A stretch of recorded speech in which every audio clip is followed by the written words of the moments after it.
Herr Hersberger, Sie schauen auf ein sehr langes Leben zurück, Jahrgang 31. Ja. Wie war das, wenn Sie sich zurückerinnern? Warum haben Sie den Beruf Innenarchitekt gewählt?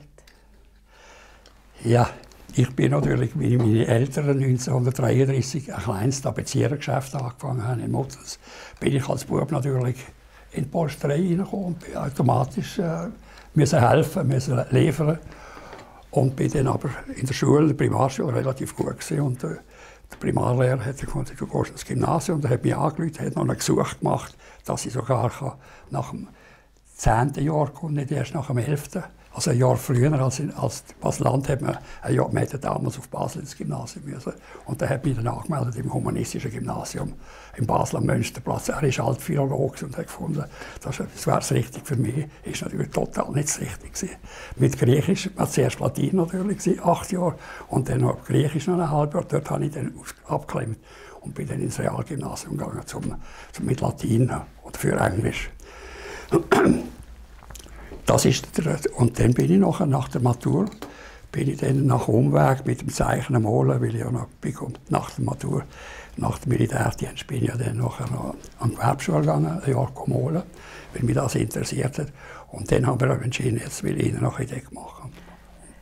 Darf ich schnell fragen? Das ist ja, finde ich, meine, Sie haben die Jugendzeit, die Schulzeit, es ist eigentlich noch die Zeit vom Zweiten Weltkrieg gewesen. Jawohl. Und nachher haben Sie nach der Matura sind Sie in die Malklasse gegangen. Ja. Ist das nicht ein bisschen ungewöhnlich gewesen, oder haben Sie dann auch als Berufsziel, haben Sie Maler werden? Ja, ich habe mal eine Zeit lang überlegt. Und mein Vater ist sehr nett gesagt, wenn du willst,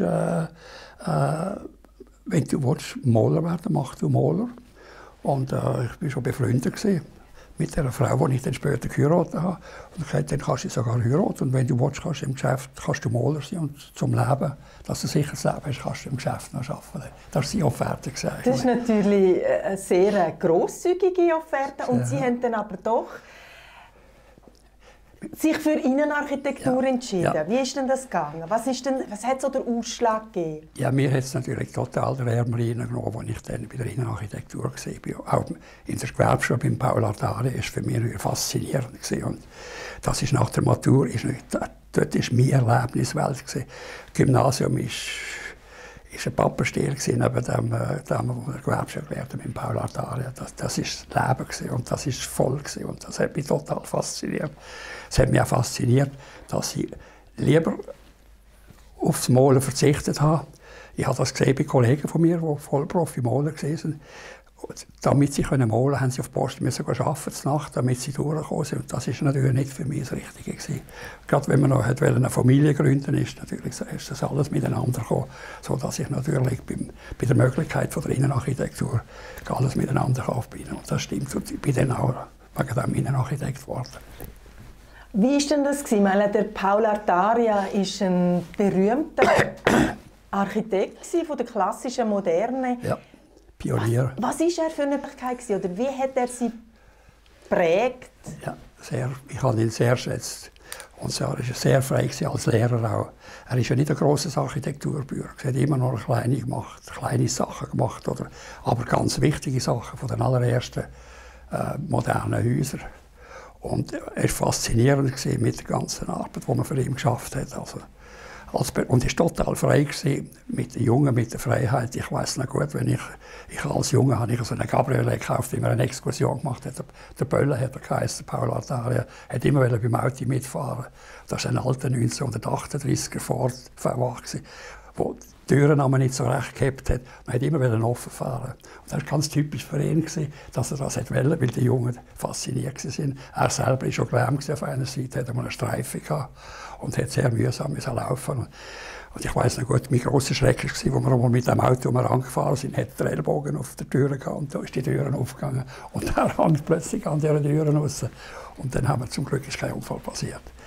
Nein, er war ein ganz toller Lehrer und ich war sehr fasziniert von ihm und habe sehr viel gelernt von ihm. Ich bin auch froh, dass ich ihn später seine Stelle hinein, als er gestorben ist, von 1959 weg, habe ich Schule gegeben, 30 Jahre lang. Genau. Und wie war denn das, als Sie dann diplomiert haben als Innenarchitekt? Ja. Ihren beruflichen Werdegang. Sie sind dann eingestiegen ins Geschäft von Ihren Eltern. Wie muss man sich das vorstellen? Ja, wir hatten 2, 3 Mitarbeiter, Polsterei, Vorhangnähatelier. Und dann habe ich angefangen zu arbeiten und Aufträge machen, die kamen. Wir hatten immer mehr Aufträge gehabt. Und mein Bruder ist dann, er war 4 Jahre ist dann auch ins Geschäft gekommen. Er hat Handelsmatur gemacht, er hat vor allem das Kaufmännische gemacht. Und ich habe vor allem eingekauft, Teppiche eingekauft, Stoffe eingekauft und habe natürlich auch beraten und verkauft und geplant und entworfen nachher natürlich. Aber ich nehme an, Sie haben dann durch Ihre Ausbildung eben an der Kunstgewerbeschule, beim Paul Artaria, einen neuen Wind hineingebracht ins Geschäft der Eltern. Auf jeden Fall, das war wie Tag und Nacht. Das war vorher sehr bürgerlich und normal und nachher ist es sehr frech und frisch und neuartig. Das ist auch der Grund, warum wir das Geschäft vergrößert haben, dass wir dort den Förderort und Zwimper geholt haben für den Sichtbetonbau in Mozes. Das war ein Anfang. Und, das ist, wo wir das Bau gesucht haben, eingehen haben wir müssen, weil wir einen Sichtbetonbau und ein Flachdach im Dorf machen wollten, haben wir vor der Gemeindeversammlung, dass das bewilligt worden ist. Das ist zum Glück durchgegangen. Dann haben Sie, wenn ich das richtig verstanden habe, mehrere Standbeine gehabt. Ja, kann man sagen. In Ihrer beruflichen Karriere. Jetzt würde ich gerne so ein bisschen der Reihe nachgehen, eben das elterliche Geschäft für Innenarchitektur und Design. Wenn wir vielleicht gerade anfangen, mal so ein bisschen mit den Möbelentwürfen. Ja. Ja, ich habe relativ früh von einem Wettbewerb, also vor 1960, für die Viktoriawerk bereits mal ein Wettbewerb für neue Möbel zu machen. Und ich war Kunde von Victoria Möbel. Und ich habe gemerkt, dass die einen frischen Wind weht und habe die allerersten weißen Möbel, die kunstharzbelegt sind, entworfen, Bücherregal. Und die haben wir zuerst lackieren, haben mal ein Muster gemacht und haben die als Probehalb damals per Bahn auf Genf geschickt und wieder retour. Und siehe da, die sind alle verletzt von den Verschlägen und so weiter. Und dann haben gesagt, jetzt gibt es noch eins, jetzt müssen wir den Kunstharz belegen. Also Gelco oder Kunstharz belegte weiße Möbel, die sehr stur und steril aussehen natürlich damals. Das haben sie auch gesagt am Anfang. Victoria ist dann mit ihnen nach Kölner Messe gegangen. Dann haben sie gesagt, es sind ja Küchenmöbel und so weiter. Allerdings muss man sagen, dass sich die sehr gut gehalten haben. Ich habe jetzt noch Regal aus dieser Zeit, wo Kunstharz belegt sind, wo es immerhin von 1962 bis jetzt, das ist 70 Jahre bald, haben sich gut gehalten und das ist ein gutes Geschäft für sie und sie sind durch das auch relativ bekannt worden, mit diesen weißen Elementbüchergestellen. Und das sind Möbel, die so ein bisschen für den Wohnbereich waren, ja, nehme ich an? Ja, Wohnbereich, Bürobereich, ja, genau. Ja. Wie ist denn, Sie haben dann noch mehr so Systemmöbel, Möbelprogramme entwickelt? Jawohl. Also das ist einerseits eben immer mit Victorias... Victoria ist immer wieder mit neuen Modellanfragen gekommen. Ich habe ganz am Anfang auch übrigens Polstermöbel gemacht. Das war mit dem Büchergestell. Habe ich von den ersten Polstermöbeln gemacht. Jetzt muss ich schnell schauen, wo die sind. Mir sind zwei Begriffe, zwei Namen noch in Erinnerung. Das eine ist das Cadraform, ja. Das Pantoja und das Casablanca. Das sind alle so schöne Namen. Jawohl, ja. Das hat natürlich mit dem Verkauf zu tun gehabt, das ist klar. Jetzt muss ich ganz schnell schauen. Jawohl. Das Siesta war einer, den ich gemacht habe. Und der Tulpe ist der zweite, den ich gemacht habe. Das ist in der gleichen Zeit gestanden wie der weiße Büchergestell. Der Siesta ist ein Sessel, den wir gemacht haben, ein Hocker und ein Fauteuil aus Flachstahl abgebogen, verchromt. Und die Küsse, die einzelnen, sind eine Kopfküsse, eine Rückenküsse und eine Sitzküsse, die sind reingeschoben worden. Also ist das Polster ist eine Näharbeit, ein Nähatelier, und das Metallgestell haben sie extern machen. Und das ist ein ganz grosser Erfolg für Victoria. Denn in Südamerika, in Brasilien, glaube ich, haben sie einen Wiederverkäufer gehabt, der das importiert hat. Ich glaube, jeden Monat etwa 50 bis 100 von diesen Fotos teilt, Polster schicken und Gestelle schicken. Weil durch das Montieren am Ort passiert. Man hat einfach das Gestell auseinandergezogen mit den Küssen, die eingeschoben sind, und mit dem Fuß Ovalrohr haben wir es dann fixiert und das Foto war fix fertig. Das Polster war ein Gummidurch, das eingeneigt war, das nachgegeben hat. Im Kopf oben ist das Gummidurch 10% ausgespannt worden, im Rücken 20% und im Sitz 50%. Dann haben wir Herdmittel weich machen mit der Spannung. Also ganz eine einfache Arbeit, die sehr ein guter Komfort ist und hat sich bewährt und hat vor allem im Export gebracht, dass die Montage, das Fertigen vom Möbel ist am Ort passiert und das ist der Export sehr gut gelaufen. Und da sind sehr viel gemacht worden von diesen Siesta-Fotos in der Strelzy. Das ist ein wichtiges Modell, wo eigentlich, es gibt einen ähnlichen im Sperrholz aus Skandinavien. Anstatt Chromstahl ist also Sperrholz gemacht worden.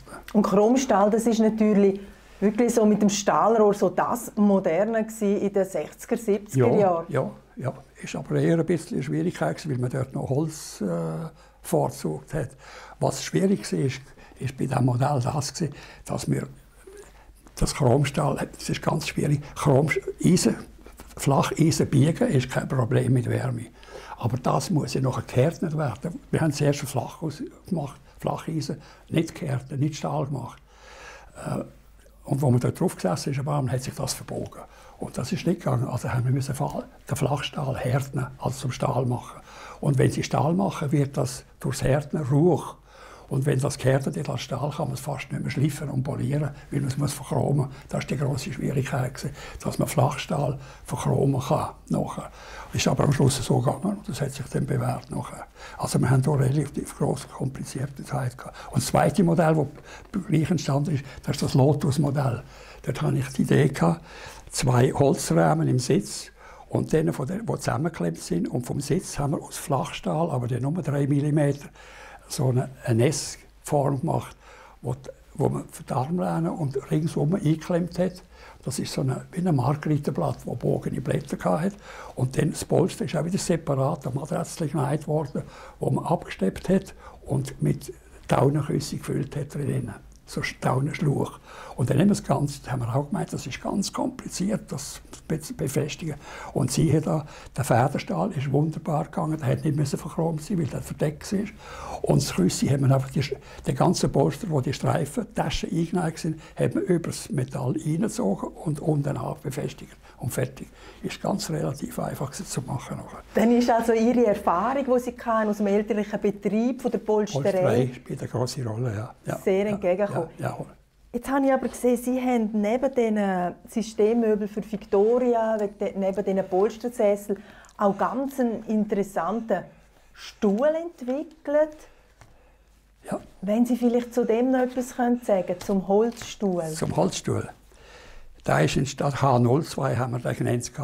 Der Holzstuhl ist eigentlich entstanden mit Zusammenarbeit von einem Architekten, Blumer Hobby. Wir haben damals die Kellerkirche auf dem Kellerareal in Basel gebaut und dort die Idee gehabt, eine Kirche zu bauen, die fast zeltartig war, mit Trennwänden, die er im Boden versenken konnte.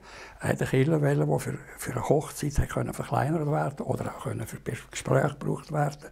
Und wenn es Sonntag war, haben sie alle die Wände verschoben oder versenkt im Boden, damit die Kirche offen war. Und dort haben sie einfach keine Kirchenbänke brauchen. Damals haben wir in allen Kirchenbänken gemacht. Und dann ist der Architekt zu mir gesagt, ich sollte einen Stuhl haben, wo man eine Bank setzt. Und dann haben wir den H0-Stuhl entworfen. Breiter als normal, 50 cm, aus Eichenmassiv mit senkrechten Füßen, damit wir die aneinander schieben können. Und im Rücken haben wir sie mit einem Metall hocken, wo die Nummerierung drauf ist, haben wir sie koppeln als Bank. Hat sie aber aushängen und hat sie als einzelne Stühle brauchen. So hätte der Killer brauchen, sowohl für eine kleine Diskussion oder für eine Hochzeit oder offen für eine ganze Predigt am Sonntag. Dort sehen wir etwa 800 oder 1000 Stühle machen. Und dort haben wir den H02-Stuhl für das gemacht, der auch stapelbar ist zum Versorgen nachher. Vom 12. Stuhl weg haben wir endlos weiter stapeln. Und es hat einen kleinen Platz braucht, für die Stühle zu versorgen. Und so ein Stuhl ist natürlich auch interessant, nicht nur für Kirchen, sondern, also wenn ich so ein bisschen Ihre Vita anschaue, Sie haben extrem viel Inneneinrichtungen gemacht in öffentlichen Gebäuden, Säle und richtig, ja. Heim, Schulen, Altersheim. Ja. Wir haben natürlich auch noch mit Sitzpolster gemacht, wir haben mit komfortablen Rücklehnen gemacht, wir haben mit Armlehnen gemacht, grösser. Das ist ein ganzes Programm daraus geworden. Das war eine Zeit, wo man quasi den Säbelfuß wo praktisch alle Stühle, die meisten hatten, die hinteren Füße sind wie eine säbelförmig verbogen gewesen, oder rund ausgeschnitten gewesen, und der H02 hat senkrechte Stühle gehabt. Und der war damals modern und neuartig gewesen, um das Alte zu überwinden. In der Zwischenzeit ist der H02 allerdings weg, nicht mehr aktuell, weil die Säbelfüße wieder sehr en vogue sind. Das ist eine Renaissance von dem Genau, immer kommt wieder etwas Neues, kommt wieder etwas Altes, man greift zurück auf das. Und vielleicht noch ein anderes Möbel, das Sie entworfen haben, das ganz spannend war. Ja, also etwas ganz Wichtiges war noch das Victorias Cadra-Form. Genau. Ich war mal bei der Victoria und da hat der Direktor gesagt, hören Sie, wir haben wahnsinnig viel Essenholz massives, etwa 5-6 cm dicke Bretter, zwischen 50 und 100 Kubikmeter oder über 100 Kubikmeter. Wir sagten unbedingt, entweder müssen wir das Holz liquidieren oder wir etwas machen daraus. Und dann bin ich angegangen und habe gefunden, gut, jetzt probiere ich etwas zu machen. Und dann habe ich ein Stollenprogramm gemacht, nennt man das. Das war gesehen, indem ich die Grundidee war, dass ich von diesem Holz 48 x 48 mm 4 Stäbe aushobeln und die ablängen. Und dann machen wir aus dem Kommoden und machen ganze Kästen, alle Möbel, also was man braucht für Kinderzimmer, Kommoden, alles zusammen aus diesem Stollenprogramm. Der Kasten hat ringsum das Skelett gehabt. Und die Flächen sind alle wie Kunstharz, Bavedex, also 6 mm eingeschoben. Und jetzt haben wir die Stollen natürlich in Holz beizen. Farbig haben wir rot machen oder dunkelbraun. Und jetzt ist, wenn man das zusammenbaut, der Fuß gegenüber den Zargen, die ringsum kommen, ist das eine grosse, teure Sache. Wenn man das verleimt, muss man das von Hand verschleifen. Zuerst wird es einzeln geschliffen und dann verputzen, weil das einen halben Millimeter Überzahn hat und das geht nicht. Und dann habe ich gesagt, jetzt probieren wir etwas aus, und das ist noch interessant, dass man alle Bestandteile einzeln vorfabrizieren. Die runde Kante runde, 2 mm Radius, auch die Stirnseite beim rechten Fuß runde, so dass auf alle Seiten, so dass wenn die Flächen nicht zusammenkommen, dass nicht Kanten auf Kanten kommt, sondern wir haben durch die Rundung haben wir die Vertiefung. Dann spielt es keine Rolle, wenn 1,5 mm höher ist als der andere. Hat aber die Bedingung gemacht, dass man die ganzen Bestandteile, bevor man es verleimt, im Gießverfahren lackieren. Und nach dem Lackieren, also beizen oder farbig lackieren, und nachdem tun wir es erst zusammenbauen mit den Dübel. Und die Dübel muss man abdecken, dass man beim Verleimen kein Beizung drüber, kein Lack drauf war. Und das war eine grosse Arbeit zum Organisieren, hat aber wahnsinnig viel eingespart, viele Stunden eingespart, weil es keine Handarbeit braucht hat am Schluss vom Verbot. Durch das sind das relativ billige Möbel gewesen. Und man hat dann nachgelacht, nach 2 Jahren ist der ganze Eschenvorrat ist dann verschafft mit dem, was sie günstig abgeben können. Und das ist jetzt also so eine vorfabrizierte, serielle Produktion gewesen, also richtig ein Industrieprodukt. Ja, das ist klar. Es hat Kommoden mit Türen, mit Schubladen. Es hat Kästchen gegeben, Bettzeugkasten, es hat Betten gemacht. Wir haben einen Tisch gemacht, wir haben einen Kleiderkasten gemacht. 1,80 Meter hoch und so weiter, alles aus dem gleichen System. Und das ist sehr gut gegangen. Und dann haben wir einen Teil mit Rot-Weiß gemacht, das war sehr frech. Ist aber ein wahnsinniger Boom im Moment. Also vor allem für Kinderzimmer ist das sehr gut angekommen. Wie lange ist das produziert worden, das Programm? Ich weiss das nicht mehr genau. Ich müsste nachschauen in der Lizenz. Das sind etwa 10 Jahre, würde ich sagen. Genau, aber ein Programm ist doch sehr lang produziert worden. Das ist das, wo ich eigentlich stolz bin drauf. Das ist Pantoja. Wir haben dort ein Wort, weil ich mal Griechisch hatte, habe ich nachgeschaut. Pantoja heisst lang, ewig während, als griechisches Wort. Und das ist ein Programm, das ich gemacht habe, das Pantoja. Und zwar habe ich mir grundsätzlich überlegt, sämtliche Bücherregale und Wandregale, die sind normalerweise einen halben Meter schmale und 1 Meter breite oder 40 cm und 80 cm fertig vorfabriziert. Und ich habe gefunden, wenn man eine Mietwohnung hat und hat eine Nische von 1,80 Meter, nachher haben sie etwa 20 cm bringen, geht es nie auf denen. Man sollte näher ans Maß herankommen, das man braucht.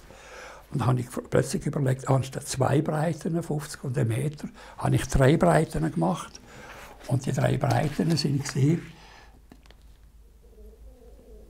40 cm ungefähr das kleine, 70 cm das mittlere und das grosse 98 cm. Und die 3 Maße sind annähernd im goldenen Schnitt. die sind so, dass wir quasi von einem Meter, ich habe es aufgeschrieben, von einem Meter 30 weg kommen wir alle 9,6 cm eine Kombination über in der Länge. Also man hat, die Abweichung ist höchstens 9,6 cm. Wir haben dann noch ausgerechnet, dass man so eine Gummidichtung machen kann, dass wenn man in eine Wand will, zwischen zwei Wänden hineingehen, dass man anstatt einer Anbassliste so eine Gummidichtung machen kann, wo man von 1 bis cm zusammenquetschen kann, damit man es nicht einpassen muss. Das ist allerdings dann gar nicht realisiert worden. Aber das hat sich bewährt, die Breiten, dass man mit der Kombination, die vorfabriziert ist, quasi alles erfüllen kann, und haben dann dazu gerade einen Massraster entwickelt, wo man dem Kunden mitgibt. Der Kunde kann selber die Möbel entwerfen, wie er will, nach dem Massraster. Und haben das Gleiche natürlich. Es war immer raumhoch, 2,46 Meter Maximum, ab 22 cm bis 2,46 alle Höhen. Und dann die Tiefen sind 25, 35, 48 und 60 cm. Also wir können Kleiderkästen machen, mit Rückwand, ohne Rückwand können brauchen, zum Raumteilen und so weiter. Das hat sich bewährt, und das ist von 1974, glaube ich, gestartet. Und 2019 habe ich die letzte Lizenzabrechnung bekommen. Das ist unglaublich. Ich habe nie mehr ein Programm gehabt, das so lange hat. Ich glaube, es ist ein Kuriosum, dass ein Programm so lange fabriziert und immer noch. Aber sich gelohnt hat zum Fabrizieren, weil die Nachfrage da war. Ist denn das bei Ihnen im Geschäft verkauft worden, oder wer sind denn die Händler gewesen? Das ist ganz eine lustige Geschichte dazu, und wegen dem bin ich auf dem interessiert. Das Viktorenwerk hat 1998 an alle Geschäfte, wo sie es verkauft haben, also unter anderem Möbelpfister, etwa 150 Geschäfte haben die geschrieben, es wird aufgehoben, wird nicht mehr fabriziert, Pantoja. Und dann hat in Bern einer, der ein Geschäft hatte, hat das unbedingt wollen, und er hat in allen Möbelgeschäften geschrieben, er möchte, dass das Pantoja-Programm unbedingt weiterfabriziert wird. Er hat aber mir nichts gesagt von dem. Und hat eine Umfrage gemacht, und von den Geschäften, die er geschrieben hat, 80 Antworten, sie möchten das auch weiterfabrizieren. Und dann ist er zu mir und gesagt, können Sie nicht einen anderen Hersteller finden als die Viktorenwerk, weil die es nicht machen wollen. Die haben die Produktion geändert, haben entlassen, die jungen Junioren haben das Geschäft übernommen und haben eine andere Einstellung, haben mehr vermietet, als sie selber fabrizieren. Und dann haben wir den Vivian kennengelernt in Schwarzenburg, der war Präsident vom Schienenmeisterverband. Der war interessiert, das zu übernehmen. Hat das übernommen mit dem Griff, den wir entworfen haben, Pflege und allem, was wir gemacht haben. Man konnte mit der Tablarloche auch die Lauflisten anmachen, man konnte alle Türen befestigen, die gleichen Tablarlöcher, die man brauchte für die Tablar verstellen.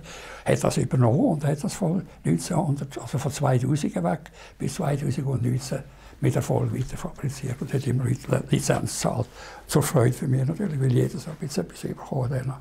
Genau, und das ist eine langlebige Sache eigentlich.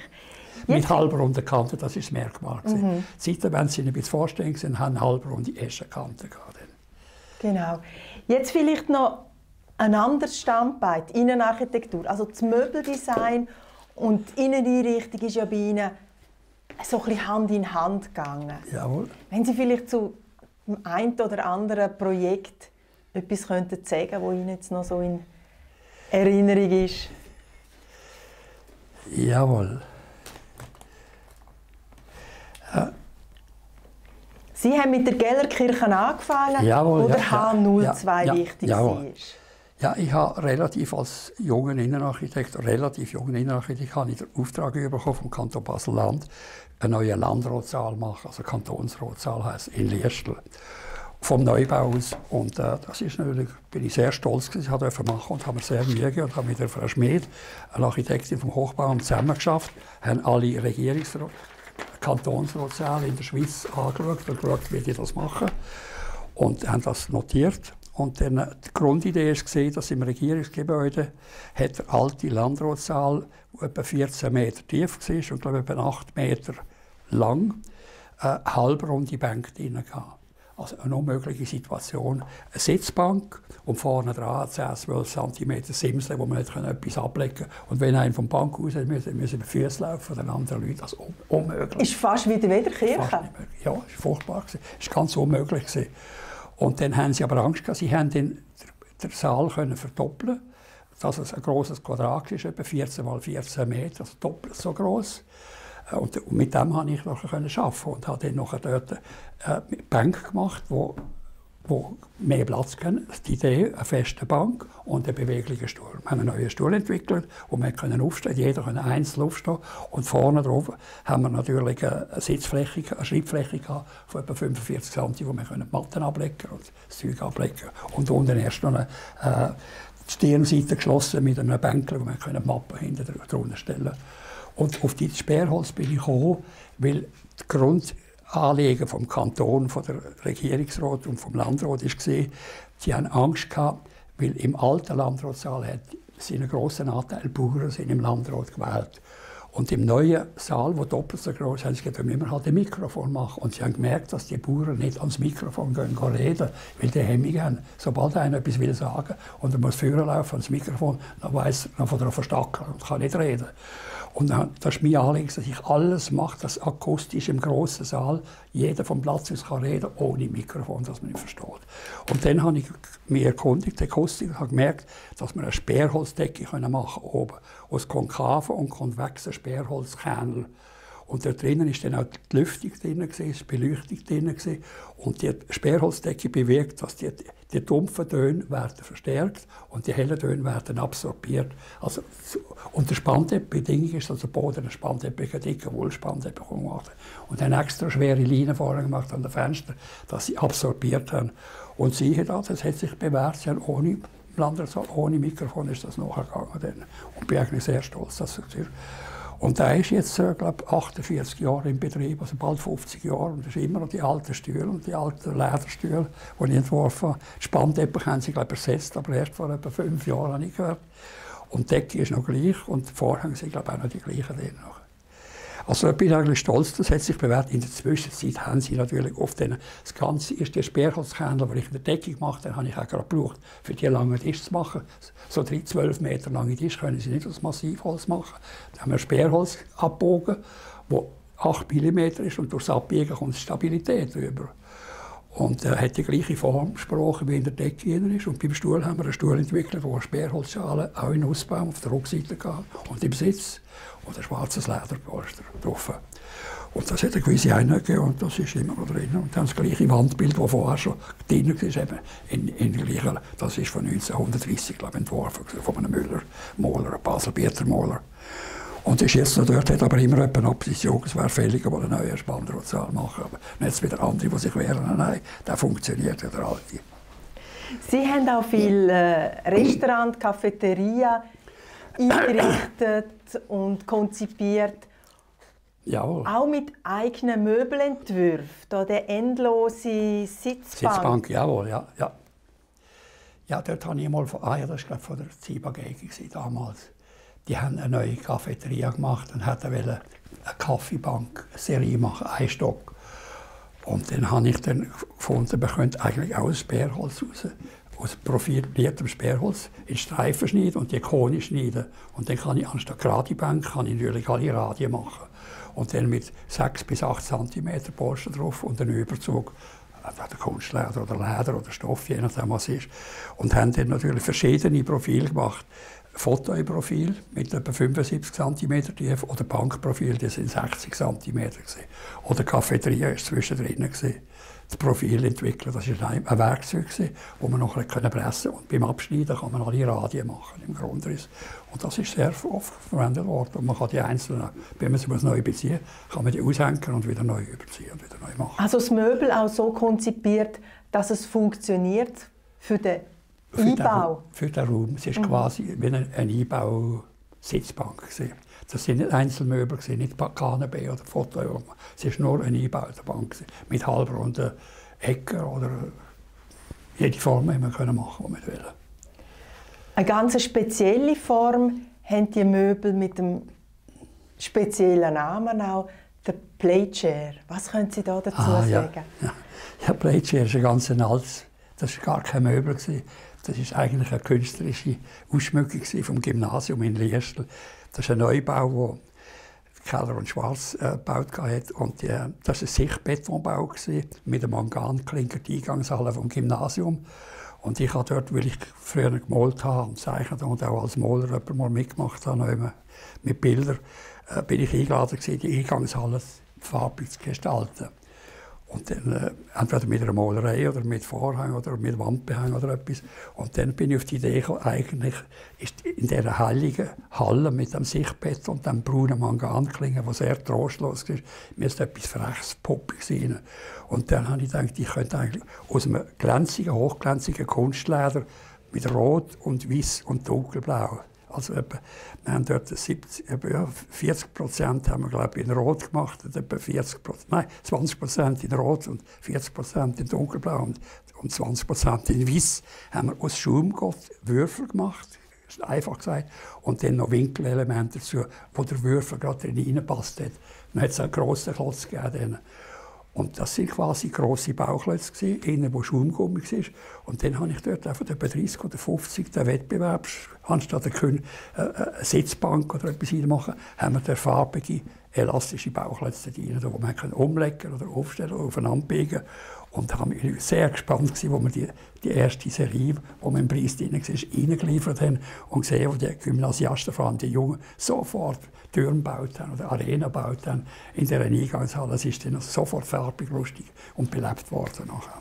Aber das ist ein Möbel, das eigentlich auch im Privatraum funktioniert hat? Ich habe es dann nachher ein bisschen grösser gemacht, für normale erwachsene Leute, der Playchair, den die Victoria dann hergestellt hat. Auch das Winkelelement, Sitz, Rücken, Winkel und der Hocker. Und der Hocker hat Grösse, die man auf den Sitz legen konnte, auf die Rückenhöhe, als grosser Klotz. Also so ein zeittypisches Möbel, ja. Vollschaumstoff, ja. Kunstleder, Kunststoff. Ja. Das war die Zeit, wo parallel dazu der Uli Berger den Softchair gemacht hat. Ja.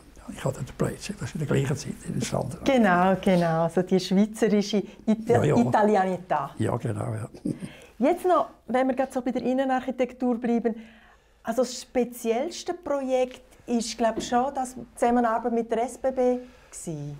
Ja, also die grösste Zusammenarbeit war Victoria Berg. Das ist von 1960 bis das 40 Jahre lang. Und bei den Speisewagen war eine Anfrage von der Schindler. Dort hat die SBB, ich weiss das, weil ich für die Schindler habe ich immer, Waldenburger habe ich farbige Gestaltung machen von der Polster, ein paar Mal Sachen gemacht. Und plötzlich ist der Bifaretti, der Direktor von der Schindler in Brattelen, ist gekommen und gesagt, jetzt sollten wir Ihnen einen Vorschlag machen für die SBB. Die suchen schon lange einen Speiswagen. Jetzt haben sie 5 Jahre verloren oder 6 Jahre. Zuerst haben sie die Innenarchitekten von der SBB einen neuen Speiswagen gemacht. Immer noch nach dem System. Der Speiswagen hat immer 2 Plätze vis-à-vis gehabt, 2er-Bänkchen. Und auf der anderen Seite ein 1er-Bänkchen, also pro Fensterachse 6 Sitze. Und der Vorschlag von der SP war genau das Gleiche, was sie immer gemacht haben, auf einen anderen Stoff drauf oder ein bisschen eine andere Form. Und dann ist im Verwaltungshof der SP ist auch der Direktor von der Migros dabei gewesen. Der hat gesagt, so, und jetzt machen wir meine Innenarchitekten von Migros, machen mal einen neuen Speiswagen, dass es endlich mal einen neuen Speiswagen gibt. Es ist 2 Jahre gegangen, Prototypen gemacht. Ja, das ist ja nichts Neues, das ist wieder das Gleiche, eine andere Farbe. Und dann hat von der Swissair ist auch noch im Verwaltungsrat der SP gesagt, jetzt machen wir meine Leute, Innenarchitekten machen wir einen Vorschlag. Hat auch 2 Jahre gebraucht, auch wieder 2er-Bänkchen und 1er-Bänkchen. Und dann nachher sind sie von der SP zum Bifaretti Schindler und haben gesagt, können die mal einen Vorschlag machen? Und der ist zu mir gekommen und gesagt, ich tue mir das mal überlegen. Und habe dann überlegt, habe gefunden, wie ist denn das in Piesagen? Gibt es ein Restaurant, das ich als Vorbild kann nehmen kann? Dann habe ich gedacht, eigentlich, Vorbild ist ein Speiswagen. Der ist entweder im Wald oder in einer Stadt oder an einer Straße oder am See. Die schönste Aussicht. Es gibt kein Restaurant, das eine variable Aussicht hat. Immer. Also muss man raus schauen und nicht immer vorwärts und rückwärts schauen, sondern nach außen sitzen. Allerdings sitzen 1 oder 2 ein bisschen schräg natürlich. Und dann bin ich gegangen und habe ich gefunden, ich mache mal halbrunde Tisch, wo man halbrund ist, dann sitzt man außen zu. Einer sitzt am Fenster, sitzt ein vorwärts, rückwärts bis anhin und die anderen haben Stühle, die mobil sind. Und wir haben sogar noch einen 4. Stuhl reinbringen, einen 5. Stuhl, wir haben einen Hocker unter dem Sitzvorschlag. Wir haben Mit 3 Stühlen und die 2 Sitze am Fenster haben wir 5 Plätze anstatt 4. Das ist bereits schon 15% mehr Plätze als bis anhin. Wo das die SBB-Direktion gesagt hat, dass wir mehr Plätze haben. Sie hat ja sofort müssen wir das machen. Nicht wegen der Aussicht, wegen dem Stuhl, sondern weil sie mehr Sitzplätze reinbringen. Und dann haben wir das machen nachher. Und da läuft jetzt noch, ist jetzt mehr als 20 Jahre, wir gemacht haben, noch die gleiche Leder. Die grosse Diskussion war beim Überzug. Ich habe Leder vorgeschlagen. Und dort hat es auch geheißen, der Herr Grippa hat gesagt, ja, Sie bekommen gerade im Blick, wenn wir echt Lederstühle in Speiswagen machen. Dann sage ich, was zahlen Sie? Wie viel zahlen Sie für Ihre Velour-Klappsitz beim Sitz? Dann hat er nachgeschaut, das war, glaube ich, 750 Franken. Dann sage ich, also, ich bringe Ihnen einen Lederstuhl von der Seede für 730 Franken, echt Leder, abwaschbar. Die sind jetzt auch nach 20 Jahren noch der gleichen Stuhl, mit dem gleichen Bezug drin. Hat sich bewährt. Also. Und dann haben wir natürlich Lampen machen, Spannteppich machen. Das Geschirr haben wir auf Langenthal gegangen, wir müssen ovale Teller machen, das Geschirr dafür. Da. Und haben massive Birnbaumtische gemacht. Das war dort ganz neu. Das Birnbaum ist dann plötzlich, weil wir so viel Birnbaum brauchen, das ist plötzlich innerhalb einem Jahr, als sie den Tisch machen mussten, ist gerade aufs Doppelte rausgegangen im Einkaufspreis. Birnbaum massiv. Ist ein relativ unbekanntes Holz gewesen, das sehr ruhig ist und nicht wie Eichholz, das porös ist, sondern flach. Und die sind gemacht, aber man kann es dafür, wenn es Brandlöcher drin oder Knebel, kann man es abschleifen und das ist wieder neu. Und das Picobello hat sich bewährt. Und man gar keine Tischtücher brauchen, weil man eben auch etwas direkt aufs Birnbaum abstellen kann. Wir haben natürlich heute Tischtücher. Ja. Haben Sie noch mehr Sachen für diese Bank machen, also für die SBB? Für die SBB habe ich natürlich, ja, ich bin gewählt worden ins Bahn 2000, das war in den 80er Jahren. Dort haben wir neue Projekte gemacht. Und dort habe ich mit Ingenieuren zusammen, bin ich da immer der Oppositionelle gewesen. Die haben neuerdings 80 cm hohe Aluminiumprofil in diesen 25 Meter Länge bezogen, für die Wege zu konstruieren. Früher war der Eisenbahnwagen immer ein Stahlskelettbau, der ausgeplant, ausgefecht worden ist. Und die neuen Wege, das ist Aluminium, die Aussenwände sind Aluminiumprofile, etwa 4-5 cm dick, und die sind profiliert. Und jetzt, wenn man etwas früher hat, man immer müssen bei der alten Konstruktion Metallplatten, Eisenplatten anschweißen, wenn man etwas anschreiben wollte, eine Sitzbank oder einen Tisch. Und dann musste hinten dran eine Metallplatte sein, die man nicht in die Leere reinschrauben konnte. Und beim Aluminiumprofil hat man natürlich bereits auf die Höhe, die man braucht, und für das haben sie mehr gebraucht als Innenarchitekt, auf Sitzhöhe 45, 46 cm ein Profil drin machen, 70 cm Tischhöhe, dass man dort bereits ein Profil drin zieht, bevor die Verkleidung kommt. Und dann konnte man dort sofort mit Befestigungsschrauben überall das anschrauben, was man wollte. Und das war für mich ein wichtiger Teil. Und im Zusammenhang musste ich natürlich auch gerade Erstklasse-, Zweiklasse-Sitz entwickeln. Das hat mich noch fasziniert. Und dann habe ich mir grundsätzlich überlegt und habe gesagt, eigentlich sollte man beim Erstklasse-Sitz anstatt geradeaus sitzen, sollte man können, wo man vis-à-vis sitzt, hat man immer das Problem, dass man mit den Füßen an den Weg kommt, muss sich entschuldigen. Also, es steht nie geschrieben, dass man genau in der Fahrtrichtung fahren muss, sondern ich gefunden, ich mache einen Sessel, der 12 Grad schräg steht, gegenüber der Aussenwand. Und der andere auch 12 Grad schräg. Und dann eben auch wieder 12 Grad schräg. Und dann hat jeder einen freien Fußraum. Hat aber den Nachteil, dass natürlich, wenn 4 zusammen eine Jass machen, das ist jetzt auch so gesehen, haben sie immer schräg sitzen. Und dann habe ich den Stuhl beweglich gemacht, plus minus 11 Grad, links oder rechts drehbar. Also haben 4, die ursprünglich schräg sind, kann man plötzlich die Äußeren sich nach innen drehen. Die 4 Sessel können alle gegeneinander für eine Jass machen. Oder wenn 3 zusammengehören, können sie sich gegeneinander gehören. Und der 4. kann aufstehen, kann sogar den Sessel 180 Grad drehen und kann den anderen Weg fahren. Also jeder Sessel kann einzeln aufstehen, man kann vorwärts oder rückwärts fahren. Stellen Sie sich vor, wenn Sie vorwärts oder rückwärts, wenn alle Sätze besetzt sind und Sie haben einen Sessel, der rückwärts ist und Sie können nicht rückwärts, können Sie aufstehen und vorwärts umkehren. Das ist leider nicht ausgeführt worden. gemacht haben wir, aber es ist da habe ich das erste Mal richtig Computer gebraucht. Wir haben den Stuhl entworfen und dann haben wir schauen, dass wenn wir den drehen, dass der bei der Aussenwand, wenn er ankommt, beim Kopflehnen und beim Nachbarstuhl nicht am anderen anbaut, dass es überhaupt möglich ist. Und das können sie gar nicht mechanisch machen. Also beim Computer können sie die Masse eingeben und dann sehen sie, wie groß das ist. Wir haben den 1:1 den Prototyp gemacht. Aber er ist leider nie ausgefahren worden. Was meinen Sie, warum? Was ist der Grund? Ist er zu luxuriös? Das wird zu wenig gebraucht, wird zu wenig geschätzt. Also, die Leute sind gewöhnt, genau vorwärts zurückzufahren und nicht schräg. Das ist eine Unordnung. Der Wagen muss die Ordnung haben von ihnen, der darf nicht den Sessel schräg stehen. Das Gleiche ist bei der Zweiklasse, die ich auch entworfen habe. Dort haben alle Zweiklasswagen Zweiersitzbank. Kein Einzelplatz, immer zwei vis-à-vis. Und anstatt dass man zwei macht, das heisst, also in einer Reihe sind einfach 2 und 2, habe ich gesagt, jetzt machen wir in einer Reihe 3 Sitze aneinander. Und auf der anderen Seite dafür 2 Einzelne am Fenster.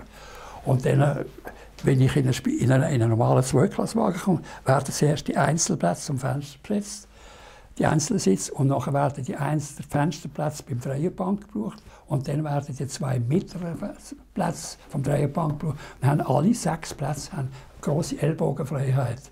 Und erst dann fängt es sich an zu füllen, indem plötzlich dann einer zwischen reinkommt, im Dreierbank. Und der zweite Vorteil war, das ist meine Überlegung, dass nachts um 12 oder um 1, wenn jemand Zweiklasse fährt, kann er auf einer Dreierbank, wenn es keine Leute kann er abliegen und kann die Schuhe abziehen, kann auf einer Bank liegen. Auf einer 1,20 Meter breiten Bank kann man eben nicht abliegen. Das war auch eine Idee vom Zweiklasswagen, aber das ist leider auch nie realisiert worden. Wenn man jetzt so Sie hört, man hat das Gefühl, Sie haben sich vor keiner Herausforderung gescheut. Oder wie sehe ich das? Gibt es etwas, was Sie jetzt nie hätten machen wollen?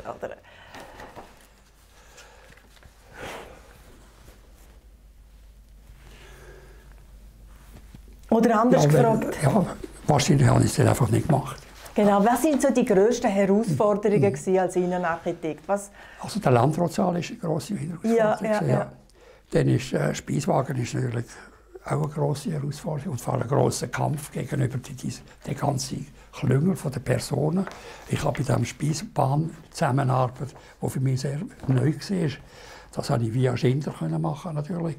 Dann habe ich dort so IC 2000 Designregeln aufgestellt, wo ich einmal der Direktion, wo sie alle 3 Direktoren im Blatt gesagt haben, ich möchte mich nach dem halten und so. Das ist für mich Regeln für Designs zu beurteilen. Das ist vielleicht noch wichtig. Beim Entscheiden hat erstens der Fahrgast Priorität. Zweitens der Betreiber, die SBB, Priorität. Und das dritte ist der Hersteller. Und das vierte habe ich mir noch ergänzt, das ist der Innenarchitekt. Also, sobald ein Argument kommt, muss es in erster Linie für einen Fahrgast sein.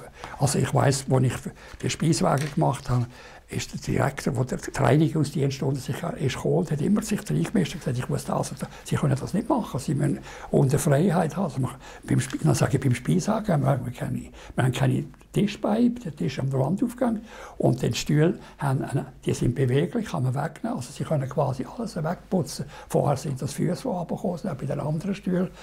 Das ist jetzt etwas, wo der Reinigungsdienst Priorität hat. Und dann habe ich gesagt, ich kann Ihnen einen Speiswagen machen oder einen Personenwagen, wo Sie mit dem Schlauch rausspringen können. Mit der Hand ist dann nach einer halben Stunde sauber gereinigt. Aber da geht kein Fahrgast rein. Das ist nicht für einen Fahrgast. So hat jedem Ding, also auch für etwas, das halt kompliziert ist, für den Hersteller muss man es halt machen, wenn es für einen Fahrgast, für den Betreiber und für den Hersteller richtig ist. Und wenn der Innenarchitekt eine Spinnidee hat und für alle anderen gibt es ein Problem, dann der Innenarchitekt muss halt nachgehen, der muss drüber gehen. Das war so eine Regel. Ja. Gut, also das Zusammenbringen von diesen verschiedenen Interessen und Wünschen ist natürlich eine ganz zentrale Aufgabe bei Ihrem Projekt. Jetzt ich muss auch vielleicht ergänzen dazu, dass mir eigentlich leid hat, dass die Innenarchitekten, die nette und tüchtige Leute sind von der SP, halt einfach nicht durchgekommen sind. Weil der Innenarchitekt nicht den Direktorposten hatte. Der hat oben einen Prokurist oder einen Vizedirektor, der immer wieder alles durchgeschrieben hat. Die Ideen sind dann gar nicht bis an die Spitzen hochgekommen, sind vorher abgebogen geworden. Und der Innenarchitekt hatte ich den Vorteil gehabt, dass ich direkt via die Direktion verhandeln konnte. Und die haben mir aber können sagen, so nicht, wegen dem und dem nicht. Wenn sie Grund gehen, habe ich nachgehen als Innenarchitekt. Und im anderen Fall, Speiswagen, es haben immer 4 Eingänge gehabt, früher. Und ich habe der Erste, der gesagt hat, das machen wir. Wo muss denn der Speiswagen? Der ist immer zwischen ein Erstklasse- und Zweitklassenwagen. Wieso müssen wir 4 Türen rein haben? Man kann doch beim letzten Wagen rein, wenn da immer zwischendrin ist. Dann haben wir innen mehr Platz. Und kann erst noch, wir haben dafür Eingangstüren gemacht für die Zulieferung die vorfabrizierten Wege in den Koch rein. Und dann kann einer mit dem Rollstuhl dort rein und hat, weil wir lose Stühle im Speiswagen, kann einer mit dem Rollstuhl in den Speiswagen gehen. Kann jetzt nicht, hat keinen Platz drin und so weiter. Aber man muss durch den Nachbarwagen durch, muss man in den Speiswagen. Dann haben sie gesagt, das ist richtig, wir wollen gar nicht, dass die Leute zu Zürich am Flughafen mit einem Zweiklasse in den Speiswagen gehen und bis auf Bern in den Speiswagen gehen. Der soll den Platz einnehmen, den Sitzplatz. Und wenn er einen Kaffee oder etwas essen kann er halt in den Speiswagen gehen und nachher wieder zurück. Das war erst noch im Sinne von der SBB, dass nicht die Einstiegstür und ich habe innen viel mehr Platz gehabt nachher. Und da eben eine Einstiegstür für einen Rollstuhl rein können. Das war auch neu im Speiswagen. Spannend. Eine andere Frage noch. Neben Ihren vielen Projekten haben Sie doch noch Zeit und Interesse gehabt, Schule zu gehen. 30 Jahre lang haben Sie Schule gegeben an der Kunstgewerbeschule in Basel. Das war eine Herausforderung für mich, die für mich ganz wichtig war, also die mir auch gefallen hat, mit jungen Leuten abzugeben. Und es war auch eine Herausforderung, das zu machen. Ich habe es nicht gebraucht wegen dem Verdienst, weil ich eigentlich mit meiner Arbeit vom Geschäft genug verdient habe. Aber ich habe das sehr gerne gemacht, auch in Zusammenarbeit mit jungen Leuten. Aber es war natürlich ein wahnsinniger Aufwand. 8 bis 10 Stunden jede Woche und dann sämtliche Aufnahmeprüfungen, Abschlussprüfungen und so weiter. Aber ich habe es gerne gemacht. Und ich sage, im ersten Jahr, als ich Schule ging, sind 2 Schüler älter gewesen wie ich, 2 Jahre. Aber es ist eigentlich gut gegangen. Und ich bin eigentlich immer ernst genommen worden. Wo ich das Problem hatte, ist das, dass wenn wir eine Sitzung hatten, am 6 Uhr oben, mit den Lehrern zusammen und ich bin von Butzes mit dem Auto nach der Dahne gefräst. Da hatte einen Kunden am 4 Uhr bis am 6 Uhr gesagt, ich muss am 6 Uhr in der Gewerbeschule und am 6 Uhr ist immer noch der Kunde da gewesen. Dann bin ich halt erst um 4 ab 6 oder halb 7 an die Sitzung gekommen. Dann haben die anderen die Augen verdrüllt. Dann haben gesagt, es tut mir leid, ich habe einen Kunden gehabt und ich konnte rausgehen. Mehrere Standbeine. Was haben Sie denn so für Schülerinnen und Schüler gehabt? Woher sind die gekommen? Was haben sie für einen Hintergrund gehabt? Mögen Sie sich da noch an gewisse erinnern? Ja, das war für mich faszinierend, dass es Schüler hat, die ganz unterschiedliche Voraussetzungen haben. Ein grosser Teil ist eigentlich aus städtischen Verhältnissen. Also, jetzt sage ich etwas Negatives.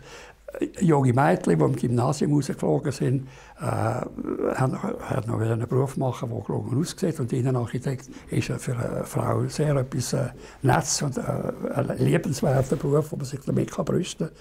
Für einen Bursch ist es ein bisschen etwas anderes. Und die sind nachher einfach an die Prüfung gegangen, die Aufnahmeprüfung, und sind noch ein bisschen im Vorkurs in der Gewerbeschule, haben gewusst, wie man zeichnen. Und bei den Aufnahmeprüfungen haben die immer sehr schöne Skizzen gemacht, mit Aufnahmeprüfungszeichnen auch ein wichtiger Teil war. Und ich habe mich aber eigentlich immer gewehrt für die vom Land gekommen sind, die eine Schreinerlehre gemacht haben. Zum Beispiel einer, der im Wattland gewohnt hat und er hat eine Arbeit bei der Aufnahmeprüfung gesehen, zeichnen Sie Ihr Wohnhaus, wo Sie aufgewachsen sind. Und dann haben die ein Alphäusle gezeichnet mit den Steinen oben drauf, wo sie halt dort aufgewachsen sind, Schreiner waren. Und dann haben die meisten Experten gelacht bei den Aufnahmeprüfungen. Wir haben ja immer um die 100 bis 120 Prüflinge gehabt und 12 bis 14 haben wir nehmen. Also von 10 einen. Und dann ist man dann sehr gewissenhaft. Ich bin sehr gewissenhaft und habe dann sehr intensiv geschaut. Und ich habe dann gemerkt, es ist sehr gefährlich. Die Erfahrung hat gezeigt, dass Leute, die aus städtischen Verhältnissen in die FF hineingekommen sind, dass die nach einem halben Jahr bereits schon abgeflacht sind und lau sind und nicht geschafft haben, bummelt haben oder geschwänzt haben. Und die vom Wattland kommen, vom Berner Oberland oder vom Wallis als Schreiner, wenn die in städtischen Verhältnissen sind, die dran, die haben Tag und Nacht geschafft. Das ist eine totale Verwandlung stattgefunden bei denen. Ich habe immer gesagt, man sollte beim Eintritt die Schüler fotografieren, was die für Frisuren, was sie angelegt haben, und nach 3 Jahren, wie sie rausgehen nach der Schule. Das wäre wie Tag und Nacht, was die gelernt haben. Und bei den anderen hat gar keine Veränderung stattgefunden, die in der Stadt aufgewachsen sind. Also habe ich mich eigentlich immer für die handwerklich engagierten Leute eine Chance geben, dass die etwas einsteigen können. Die haben also auch etwas gebracht. Das war für mich sehr wichtig. Wenn Sie jetzt das von heute aus schauen, also Sie sind in den, sehe ich das richtig, in den 50er Jahren sind Sie selber in die Kunst gegangen. Dann haben Sie eigentlich von den 50er oder Ende 50er bis Ende 80er Jahre haben Sie unterrichtet. Ja. Können Sie es heute noch verfolgen, wie die Ausbildung ist? Oder einfach so die Unterschiede? Ja. Ja. Können Sie dazu etwas sagen? Ich gehe immer schauen. Ich komme die Einladungen über. Jetzt heisst es ja Fachhochschule auf dem Dreispitz. Ich gehe schauen. Es ist unglaublich, was für eine Veränderung stattgefunden hat.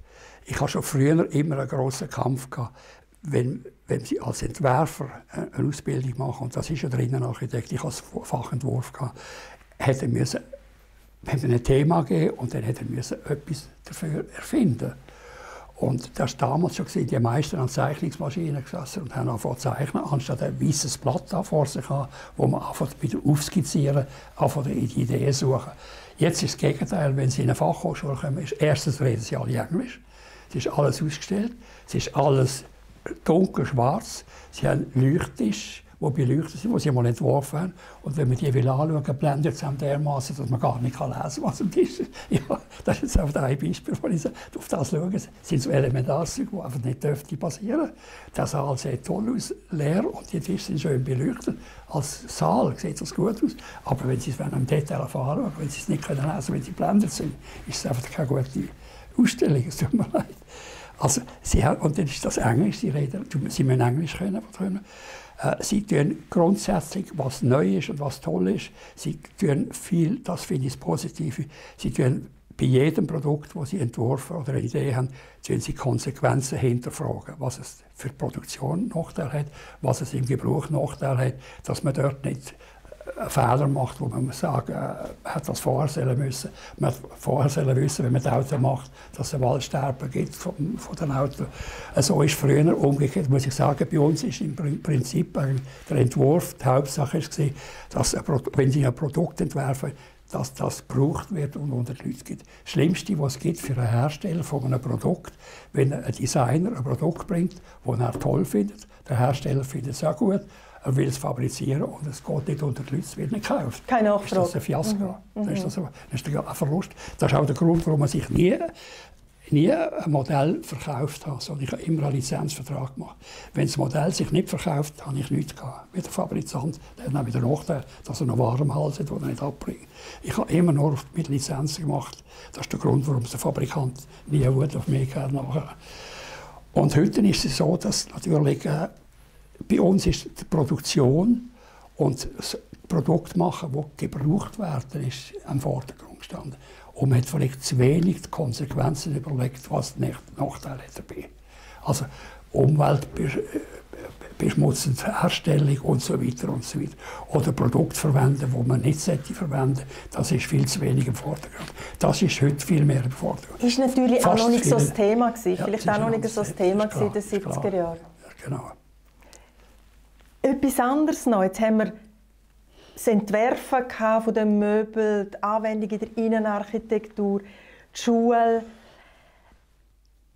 Mir ist aufgefallen, Sie besuchen einen Stammtisch jeden Montag, solange es geht. Jawohl, ja. Und das sind alles Leute, die aus der Schule kommen, also aus der Kunst. Oder Jawohl, wie, ja. Ja. Was können Sie da dazu? Wie ist dazu gekommen und was bedeutet Ihnen das? Jawohl, ja. Das ist etwas Wichtiges. Es ist auch ein Kuriosum, dass das noch weiterläuft. Als wir miteinander aufgehört haben, also 1989, hat der Lenz Klotz, Zeichnungslehrerchef, der Franz Fedi, Malfachklasse, der Armin Hoffmann von der Grafikfachklasse, ich von der Innenarchitekt. Ich bin auch Leiter gewählt worden als Innenarchitekt. Und dann der Burla von der Bildhauerfachklasse haben miteinander aufgehört. ich bin ja ein bisschen jünger gewesen, mit 69, ich bin noch nicht ganz 60, die anderen sind etwa 65 gewesen. Und dann hat einer, der Fede, gesagt, ich mache am Montag einen Kunsthallenstamm, weil ich das Atelier in Basel habe, aber in Bern wohne und komme immer am Montag auf Basel. Und dann haben wir gesagt, gut, wir können am Montag so oben, machen wir am Montagstamm. Und haben uns immer getroffen. Der Ernst Speiler war am Anfang der Buch gewesen. Franz, der Jörg Federspiel ist ein Freund von mir, der auch gekommen ist. So ist eine ganze Gruppe Leute immer mehr gekommen. Es war ein Informationsort über die Ausstellungen, die gehen. Franz Fedi hat Generalabonnement gehabt, alle Ausstellungen müssen besuchen in der Schweiz und im Ausland. Und dort hat man sich informiert und hat alle die Ausstellungen diskutiert natürlich. Und einzelne Künstler. Dieter Roth ist aber gekommen, ein Blau war und so weiter. Das war so ein Ort, wo die Italiener kamen. Also das, was andere sich über das Internet holen, haben Sie live am Stammtisch gelernt? Genau, ja. Manchmal auch sehr straub und manchmal auch sehr lustig, manchmal auch lustig, manchmal nicht. Also. Etwas möchte ich noch gerne zur Sprache bringen, und zwar, eben, Sie haben mit der Malfachklasse angefangen, sind nachher zur Innenarchitektur gekommen und Sie sammeln seit 70 Jahren etwa Nomadentipps. Ist das also eine Verbindung zwischen Kunst, Handwerk, Innenarchitektur? Vermutlich, ja. Es ist ganz komisch. Also, es ist etwas sehr Altes eigentlich bei mir. Ich habe das war Ende Krieg, 1945, jawohl, bin ich 14 gewesen. Ist in Liesl, meine Eltern haben das Tapezierergeschäft und haben auch Teppich gehabt, vereinzelte. Und dort war eine Auktion von Orientteppich, von Juden, die verschollen worden sind im Krieg, die versteigert wurden. Also Bücher sind versteigert worden, unter anderem Teppich. Und da bin ich angegangen und habe dann einen türkischen Gebetsteppich, ich glaube etwa 1,20 m mal 1,60 m, gesehen, der mich fasziniert hat. Ein sehr schöner, ganz fein geknüpfter. Er war dort schon etwa 100 Jahre alt und habe 1450 Franken gezahlt. Mein ganzes Sparbüchlein, das ich hatte, habe ich für den einzelnen Teppich ausgegeben, den ich gekauft habe. Den habe ich also immer noch behalten. Mit 14 Jahren? Mit 14 Jahren. Kein Töffli? Ja, jetzt an der Sparhafen für das. Das ist ein Zeichen, dass mir das dort schon der Ärmel reingeht. Und dann bin ich natürlich ganz früh, Ende 60er Jahre, bin ich nach Marokko gegangen mit meiner Frau. Und vor allem, das war mein Hauptgebiet. Wegen dem habe ich auch das Berberbuch herausgegeben. Bin ich nach Marokko gegangen und habe dort Teppich gefunden von jungen oder von Marokkanerfrauen, die Teppich Eigenbedarf gemacht haben, die mich fasziniert hat. Ich muss vielleicht sagen, zu den Teppich, dass 97% von allen handgeknüpften Orientteppichen in der Türkei oder in Persien oder in Marokko, die sind in Knüpfereien gemacht. Manufakturteppiche, handgeknüpft, picobello grad, schön gerade auf der Seite. Die haben mich nicht interessiert, die sind nach Vorlagen geknüpft worden, ins gleiche Design, 3, 4 grössere, wo der Hersteller, der Knüpferei hat, verkauft hat. Und dann hat es parallel dazu Nomaden gegeben für Eigenbedarf, die im Zelt gelebt haben, Teppich gemacht haben, die auch Kleider gewoben haben. Die haben sie da Selbstversorger gesagt, sie haben ja alles selber gemacht. Sie haben am Teppich, vielleicht wenn wüstes Wetter war, haben sie ein halbes Jahr am Teppich gehabt zu knüpfen. Wenn sie weitergegangen sind mit dem Zelt, haben sie mit der Webstuhl zusammengeklappt und wieder neu aufstellen. Und das nächste Mal hat er mehr Spannung gehabt. Dann sind sie alle grob auf der Seite. Und das hat mich fasziniert. Die Innenarchitekten von Marokko, von den Berber, das sind die Innenarchitekten. Die Frauen, die machen das ganze Leben. Das Möbel, sie haben keine Möbel. Es sind Kanapé, es ist Bett, es ist Bodenbelag. Das Kanapé ist einfach der Biegeteppich, den sie haben. Was sie noch haben, ist ein Metalltablett, wo sie ein Böckchen drunter haben als Tisch. Und sonst haben sie keine Möbel. Und das hat mich fasziniert. Und da hat es Frauen darunter, die moderne Teppich machen. Ich hatte einen gehabt, zwischen 1900 und 1910. Der sieht aus wie ein Kandinsky. Von 1912, 15. Ist aber 10 Jahre vorher gemacht worden von einer Frau. Der Fehlbaum hat er gekauft, aber für sich noch. Und das hat mich fasziniert, dass es Leute gibt, die unglaubliche künstlerische Begabung haben, ohne etwas von Kunst zu wissen, die kein Fernseher und keine Zeitschrift, sondern selbst von sich aus. Das ist für mich faszinierend. Für mich sind das ist lebendige Kunst. Die machen Kunst, ohne etwas von Kunst zu wissen. Das ist für mich faszinierend. Wegen dem habe ich die Teppich auch gesammelt und hänge auch ein bisschen mit diesen Teppich. Und habe die Sammlung ein bisschen aufgebaut. Im Laufe der Jahre sind einfach relativ viel geworden.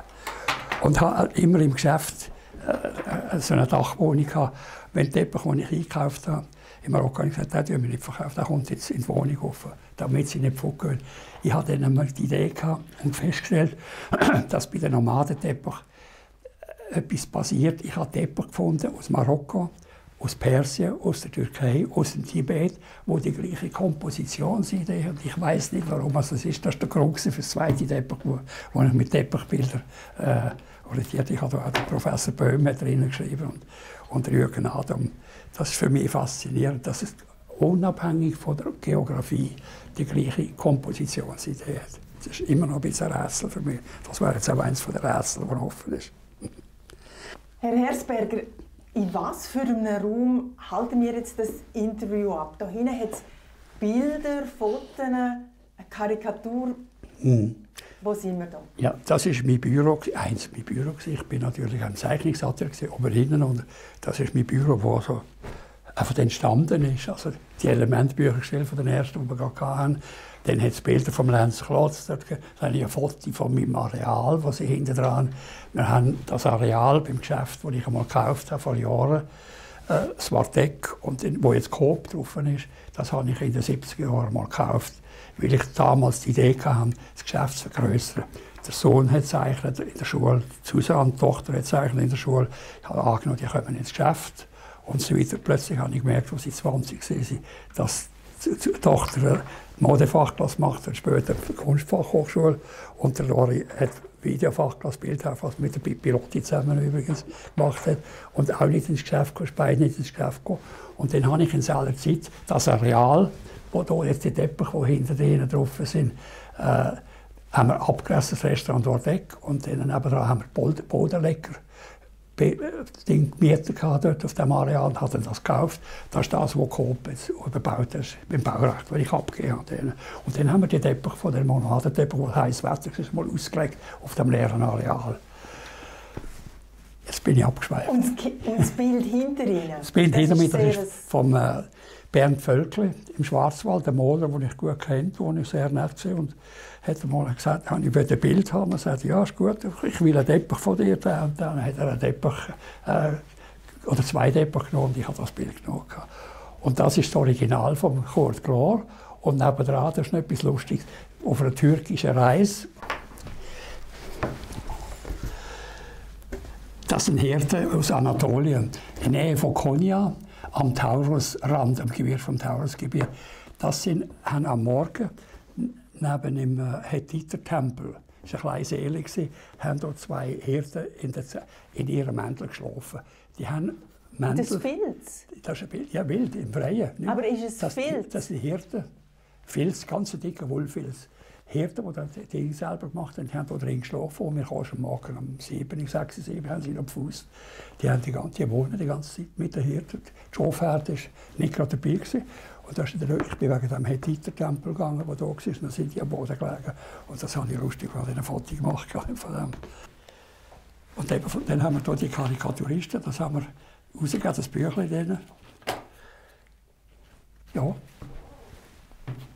Gut, vielen Dank, Herr Hersberger. Es war ein wunderbarer Einblick in Ihre Tätigkeit als Innenarchitekt. Prima, ja. Danke Ihnen für die Arbeit.